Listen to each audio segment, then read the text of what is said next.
Should we actually pray for our politicians? Does it make a difference to pray for world leaders? Yes, it does. In fact, the Bible instructs us to. Here's a famous passage that highlights why prayer for people in power is so important.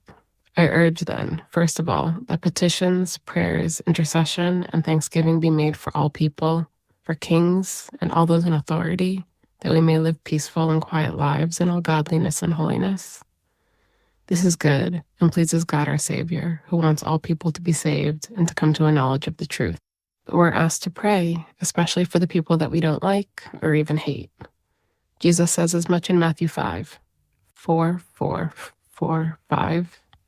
But I tell you, love your enemies and pray for those who persecute you, that you may be children of your Father in heaven. He causes his sun to rise on the evil and the good, and sends rain on the righteous and the unrighteous. Our political system seems to run on hate right now. People yelling and screaming at each other. Name-calling and slander are the norm. We shame and smear our political opponents. Jump onto social media for 10 minutes, search the name of the politician you like or despise the most, and you'll quickly see that they're loved and trashed. There's so little time spent focusing on what we have in common, because politics is a zero-sum game. If we want to win, we think our opponents have to lose.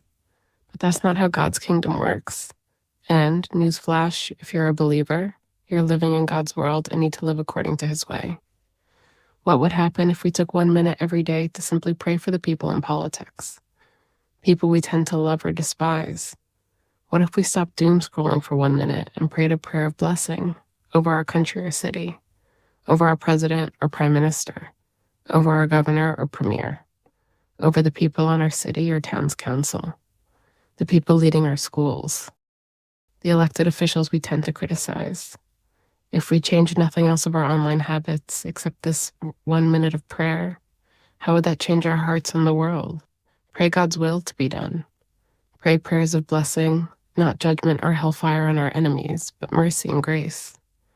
Andrew Murray, the well-known teacher on prayer, writes that prayer is the power by which something comes to pass, which otherwise would not have taken place. And faith is the power which determines how much of God's will is done in us. What we can unleash online and in the world is powerful.